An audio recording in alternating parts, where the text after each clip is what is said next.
Hello friends, welcome back to और एक video में आप सब लोग का स्वागत है। आज हम सीखेंगे आधा धनुरासन और इसको कैसे कैसे करते हैं स्टेप बाय स्टेप सीखेंगे और इसका बेनिफिट जानेंगे। ठीक है, तो देरी ना करके शुरू करेंगे।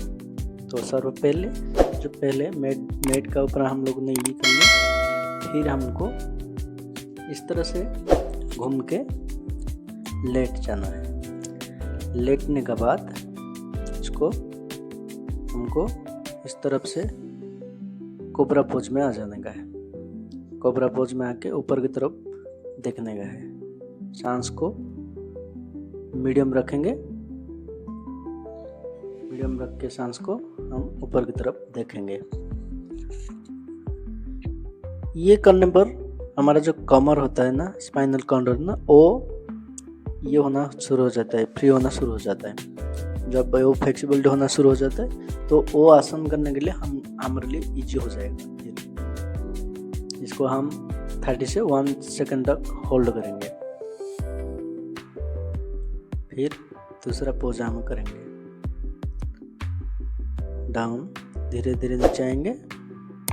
फिर हम दूसरा पोज करेंगे।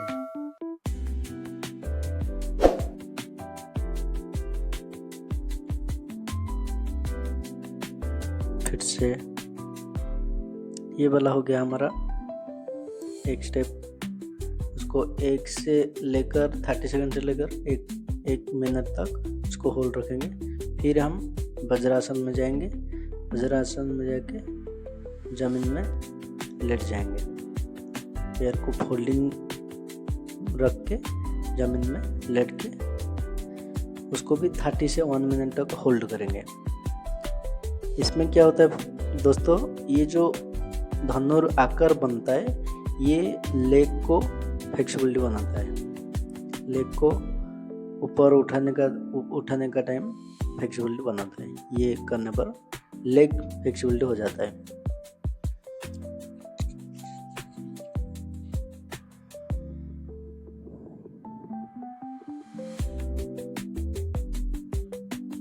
इसको हम 30 से लेकर 1 मिनट तक होल्ड करेंगे। सांस को बिल्कुल मध्यमा रखिए। फिर हम उठेंगे। उठने के बाद हम अभी दूसरे आसन की तरफ बढ़ेंगे। तो इस तरफ से रुक के हाथ को पैर में पकड़ के ऊपर की तरफ देखेंगे। इस पोज में देखेंगे।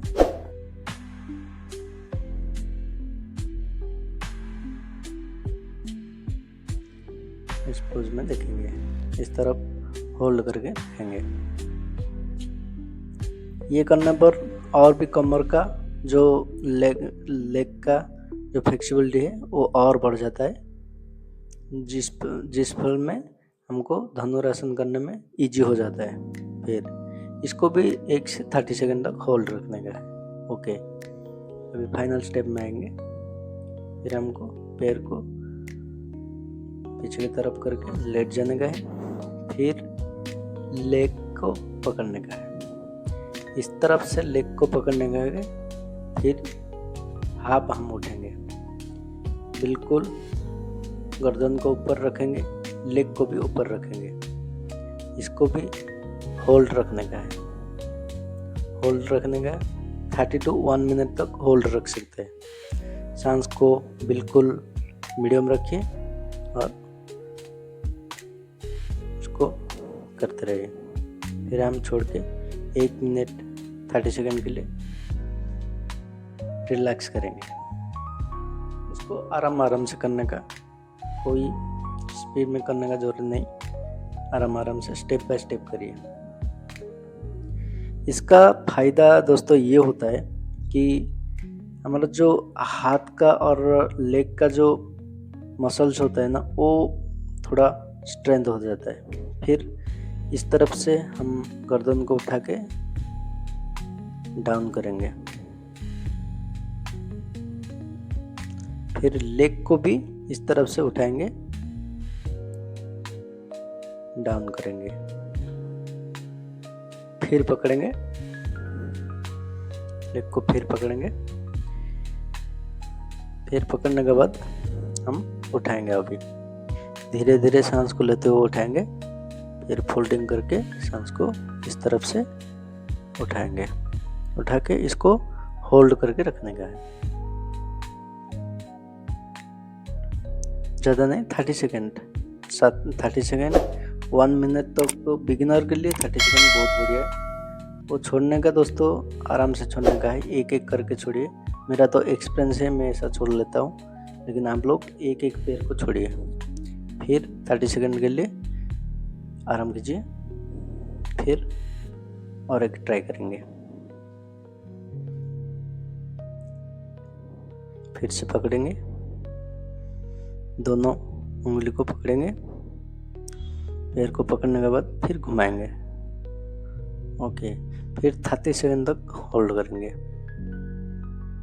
सांस को बिल्कुल मध्य में रखिए।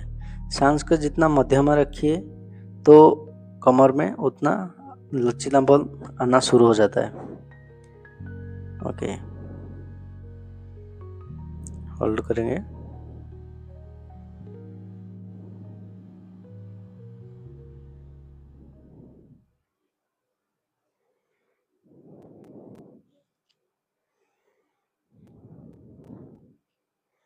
ओके, फिर से एक बार ट्राई करेंगे। इस तरफ से पकड़ेंगे, फिर घुमा के होल्ड करेंगे 10 सेकेंड टू 20।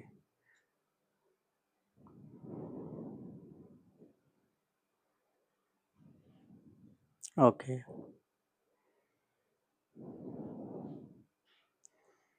फिर 30 सेकेंड टू 1 सेकेंड रेस्ट करेंगे।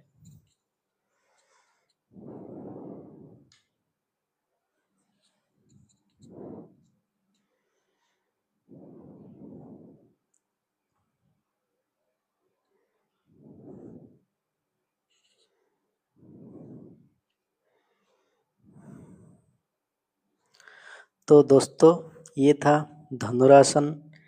आप लोग भी स्टेप बाय स्टेप फॉलो कीजिए, आप भी कर सकते हैं। और ये कमर के लिए और हाथ का मसाज के लिए बहुत अच्छा रहता हूँ।